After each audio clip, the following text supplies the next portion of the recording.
ආණ්ඩුවෙන් අලුත් සොයා ගැනීමක් කරලා තියෙනවා. බටහිර විකුණන්න සෞභාග්‍යයෙන් අපිට කැමැත්ත දීලා තියෙන්නේ සෞභාග්‍ය දැක්මට අනුව බටහිර විකුණන්න පුළුවන්. මොකද 69 ලක්ෂයක අනුමැතිය 69 ලක්ෂයකගේ කැමැත්ත අපිට ලැබිලා තියෙනවා බටහිර විකුණන්න කියලා. ඒක පුදුම තියරියක් නේ. සෞභාග්‍ය දැක්මට අනුව බටහිර විකුණන්න පුළුවන්. බටහිර ඉන්දියාවට නෙමෙයි බටහිර ඉන්දියාවට හරි කමන්නේ විකුණන්න පුළුවන් සෞභාග්‍ය දැක්මට අනුව 69 ලක්ෂයක් කැමැත්ත දීලා තිනවලු ඒකට. මාර තියරියක් මේක. ඇත්තටම මුනුත් මිනිස්සුනේ. මුනුත් බත් කනවා අපිත් බත් කනවා. ඇත්තට බත් කන්නේ උන්ද කියලා අහන්න වෙන්නේ. දැන් මේ 69 ලක්ෂය කියන හින්දාද මේ බටහිර විකුණන්නේ? බටහිර ජටිය විකුණන්න යන්නෙත් මේ 69 ලක්ෂය කියන හින්දාද? දැන් ඔය 69 ලක්ෂය ඔය 69 ලක්ෂය එක එක්කෙනා ඇවිල්ලා කිව්වද සෞභාග්‍ය දැක්මට අනේ මහත්තයෝ අනේ ගම්මන්පිල මහත්තයෝ අනේ වීරවංශ මහත්තයෝ අනේ ජනාධිපතිතුමනි කොහොම හරි බටහිර විකුණන එක ඇතුළට දාන්න කියලා කිව්වද එක එක්කෙනා ඇවිල්ලා? මේ මිනිස්සු කියපු එකක් නෙමෙයිනේ. මේ 69 ලක්ෂය කියූප එකක් නෙමෙයි. ඕක දාගත්තේ තමුන් නැහැලම. ඕක දාගත්තේ තමුන් නැහැලම. ඒගොල්ලෝ දාගෙන දැන් අන්තිමේදී විකුණන්න ඕන උනාට පස්සේ විකුණන්න ඕන උනාට පස්සේ කාව හරි සතුටු කරන්න ඕන උනාට පස්සේ මේක කාගේ හරි ඇඟේ ගහන්න ඕන උනාට පස්සේ මෙන්න 69 ලක්ෂ පිටින් යවනවා. දැන් අන්තිමට 69 ලක්ෂය පලි. අන්තිමට 69 ලක්ෂය කියන හින්දා තමයි 69 ලක්ෂය අනුමැතිය දීලා තිනවා කැමැත්ත දීලා තිනවා සෞභාග්‍යය තිනවා. ඒ නිසා අපි බටහිර විකුණනවලු. ඒ නිසා අපි බටහිර විකුණනවලු. ඇත්තටම දැන් මේ නිකන් හරියට මේ ආණ්ඩුව කියන්නේ දැන් මේ 69 ලක්ෂයට දීපු පොරොන්දුවේ සෞභාග්‍යයේ දැක්මේ සියලු දේවල් අපි ඉවර කරලා තියෙන්නේ. දැන් අපිට තියෙන්නේ බටහිර දෙන්න විතරයි. දැන් මේ කියන්නේ එහෙමනේ.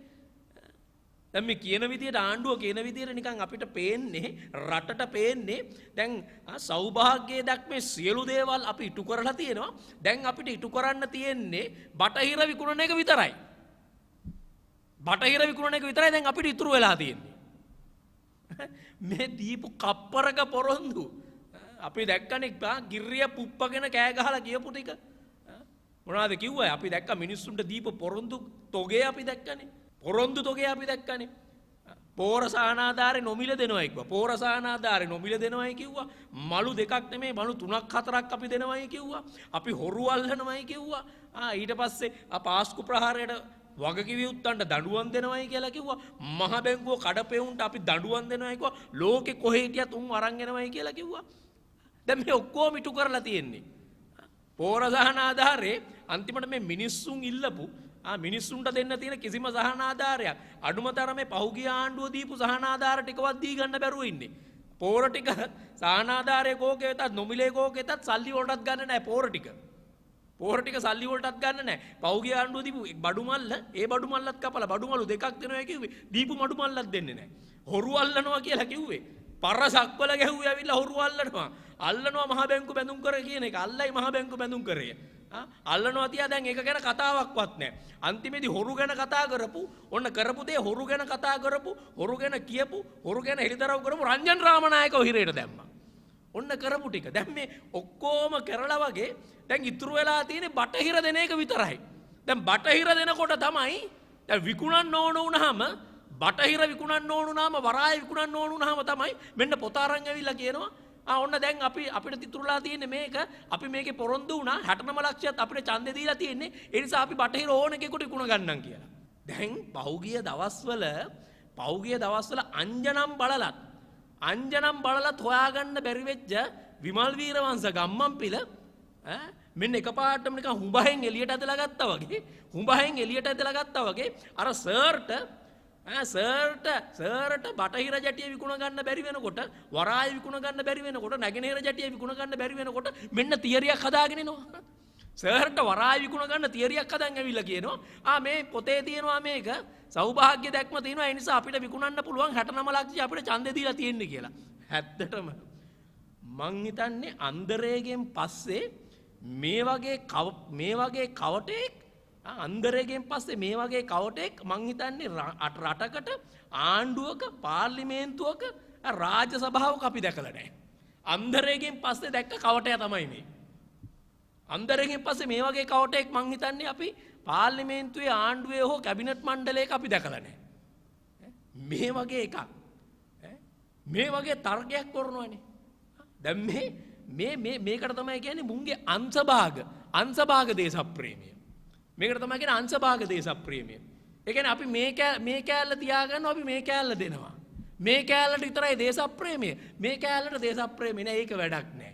අංශභාග දේශප්‍රේමිය. නිකන් හරියට අර බිලි පූජාවකට ළමයි ඉල්ලනකොට බිලි පූජාවට ළමයි ඉල්ලනකොට කියනවා නෑ පිරිමි ළමයාව අපි දෙන්නේ නෑ මොකද පිරිමි ළමයාගෙන් පිරිමි ළමයා තමයි අපේ පරම්පරාව ගෙනියන්න ඉන්නේ පිරිමි ළමයා තමයි අපිට හම්බු කරලා දෙන්න ඉන්නේ ඔය කෙල්ලව දෙන්නම් කෙල්ලව ඉතින් කොහොමත් පිටට දෙන්නේ තියෙනේ උන්නේ පිටට කොහොමද දීලා දාන්න ඉන්න ඔය කෙල්ලව දීලා දාන්නම් ඒ වගේ නිකන් හරියට මේ එහෙම තියරියක් මේ කියන්නේ දැන් බටහිර ඔය ඕන එකෙක් ගත්ත දෙන් ඉන්දියාව නෙමෙයි බටහිර ඉන්දියාව වුණත් කමන්නේ ගත්ත දෙන් ඒකෙන් අපිට වැඩක් නෑ අපි කොහොමත් එක දෙනවයි කියලා තියෙන්නේ ආත්තිලාවේ මේ යක්ෂයන්ට තේරෙන්නේ නැත්නම් මේ බටහිර නැගෙනහිර උතුර දකුණ මේ ඔක්කොම ලංකාවේ මේ ලංකාවටයිද දේවල් මේ හිමවලස්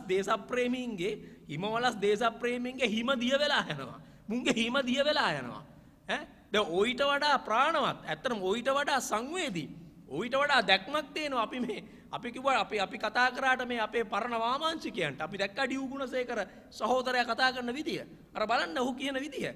මේ නිකන් වරාය කියලා කියන්නේ මේ වෙළඳාම් කරන්න තියෙන එකක් නෙමෙයි. වරාය කියලා කියන්නේ රටක ස්වාධීනත්වය පෙන්눔 කරන දෙයක්. ඒක දේශපාලන ප්‍රශ්නයක්. රටේ වරාය දෙනවා කියන්නේ දේශපාලන ප්‍රශ්නයක්. ඒක වාණිජ ගැටලුවක් නෙමෙයි. ඒක වෙළඳාම පිළිබඳ ප්‍රශ්නයක් නෙමෙයි. මේකෙන් පෙන්වන්නේ රටේ ස්වාධිපත්‍යය. රටේ ස්වාධීනත්වය. ඒ ස්වාධීනත්වය පෙන්눔 කරන මර්මස්ථාන වලට තමයි මර්මස්ථාන තමයි ගුවන්තොටුපළවල් වරායවල් කියලා කියන්නේ. ඒ නිසා ඒවා දෙන්න බෑ. ඒවා වෙනුවෙන් ජීවිත පරිත්‍යාග කළා. මේ රට ඉතිහාසයක් තියෙනවා. ගුවන්තොටුපළවල් ආරක්ෂා කරගන්න මේ වරාය ආරක්ෂා කරන්න ජීවිත පරිත්‍යාග කළා. අගමැතිවරුන්ට ජීවිත අහිමි වුණා.